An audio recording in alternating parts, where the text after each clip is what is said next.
Баршаңызға қайырлы күн достар, арнама қош келдіңіздер. Бүгін сіздерге осындай қытырлақ болып шығатын самсаның рецептімен бөлісетін боламын. Видеоны соңына дейін қараңыздар. Алдымен ыдысымызға бөлме температурасындағы суымызды құямыз.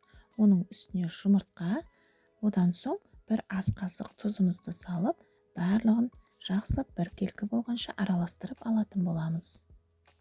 Егер де менің каналымда жаңа көрермен болсаңыздар, каналға тіркеліп алыңыздар.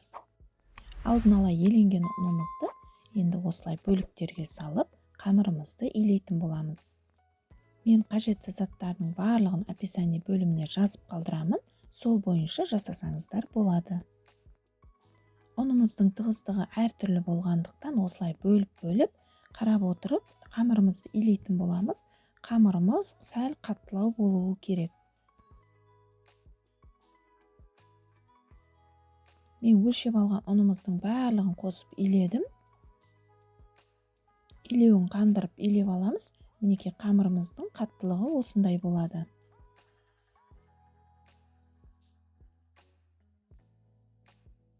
Енді осы қамырымызды 3 бөлікке бөліп, суала жасап, пакетке салып, 20 минутқа тындырып алыңыздар. Тындырып алған қамырымыз өте әдемі, керемет болып жайлады. Сондықтан мейлінше көбірек тындыруға қойыңыздар. Қамырымыз тынғанға дейін ішіне салатын салмасын дайындаймыз. Мен осылай асқабақ қосып жасайтын боламын. Асқабақтарымызды дәл осы видеодағыдай ұсақтап турап алыңыздар.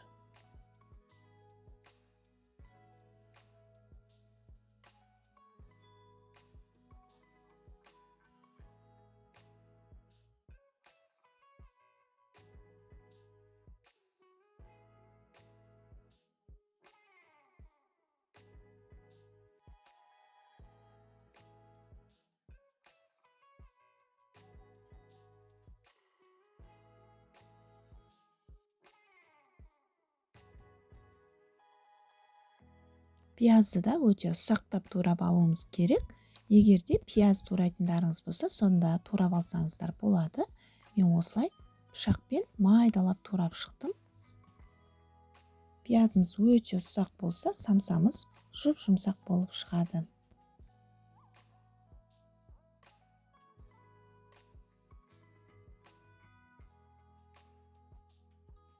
Ыдысымызға турап алған заттарымызды салатын боламыз. Оның үстіне тартылған етімізді саламыз. Дәміне қарай тұз, қара бұрыш, паприка қостым. Одан соң, егер етіңіз майлы болса, май құймасаңыз да болады. Мен де кішкене сұйық май құйып, осының барлығын жақсылап араластырып алдым. Мінекей салмамыз дайын. Самсаның қамырын жаятын кезде ұлпаны дайындап аламыз. 4 ас қасық ұнға 2 ас қасық осындай жүгері крахмалын қосып, жақсылап араластырып алыңыздар. Сонда қамырымыз қытырлақ өте әдемі үгітіліп тұратын болады.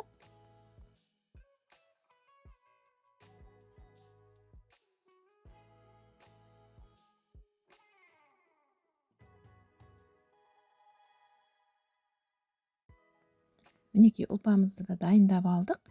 Енді қамырымызды бір-бірлеп жаятын боламыз. Мінекей қамырымыз өте жұмсақ, әдемі болып тұр.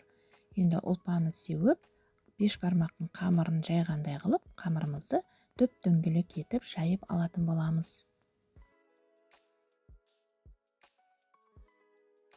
Басында қамырды осылай қолыңызбен мұштап алыңыздар, сонда қамырымыз бір тегіс дөңгелек болып шығады.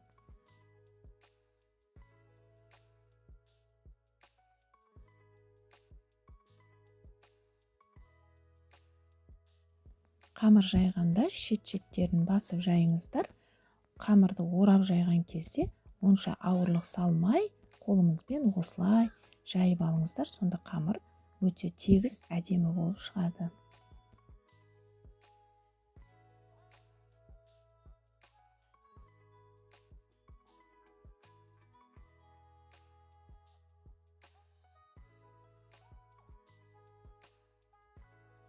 Мінекей қамырымызды жайып болдық. Менің қамырым осындай қалыңдықта болды. Өте жұқартып жібермеңіздер, майымыз сіңбей қалатын болады. Мінекей өте әдемі болып жайылып шықты.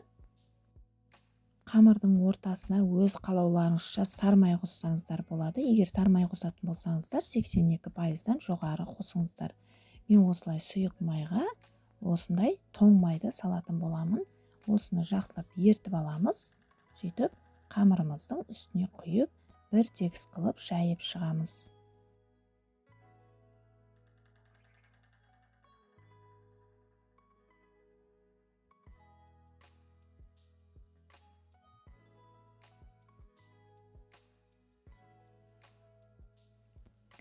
Щетка немесе қолыңызбен жағып шықсаңыздар болады. Қолмен жақсаңыздар қамырға сіңіп, қамырымыз өте керемет болып шығады. Мен осылай қолыммен жақтым. Бәрін жағып болған соң, майымыз тоңдағанша 5-10 минутқа қойыңыздар. Менде тоңмай болғасын 5 минутта тоңдап бастады. Енді үстіне екінші қамырымызды үстіне жайып аламыз. Екінші қамырымызды да жайып, үстіне жаңағы майымызды құйып, тағы да осылай жағып шығып, 5 минутқа қойып алыңыздар. Майымыз міндетті түрде тоңдауы керек.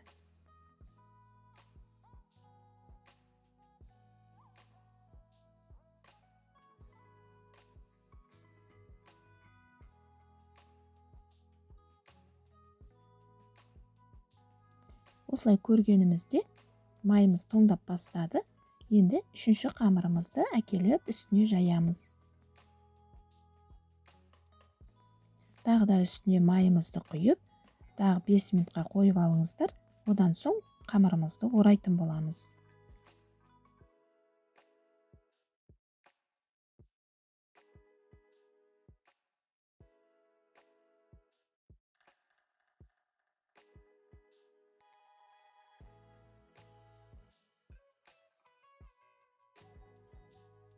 Мінекей менің майым тоңдап бастады.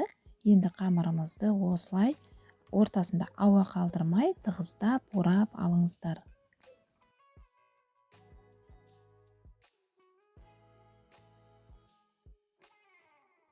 Егер де сіздер ортасына сармай құйсаңыздар, міндетті түрде холодильникке тоңдатып қойып алыңыздар.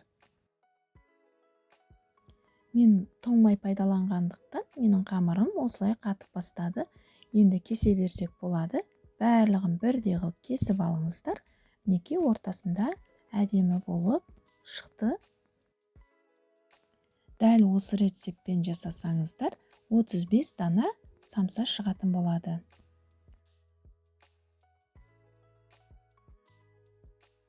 Мінекей барлық қамырымызды кесіп алдық. Енді бағанағы ұлпадан сеуіп қамырымызды жайып бастаймыз.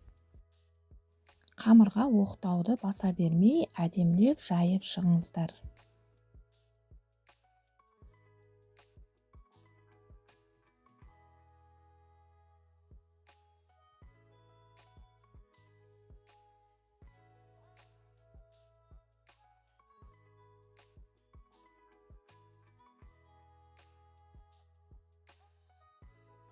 Мінекей әдемі болып, қатпарлары көрініп тұр. Енді салмасын толтырып салып, самсамызды түйіп аламыз.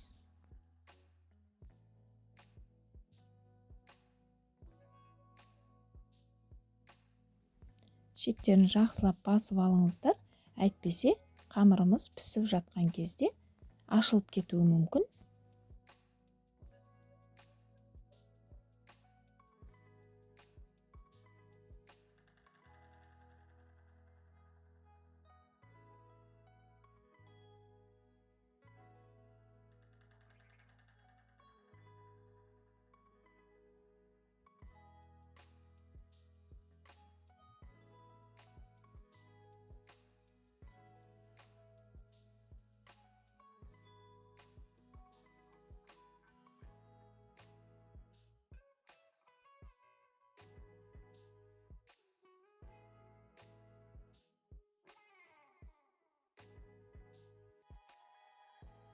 Самсаларымызды формаға орналастырып, бір жұмыртқаның сарыуызына бір ас қасық сүт құйып араластырып бетіне жағып шығамыз.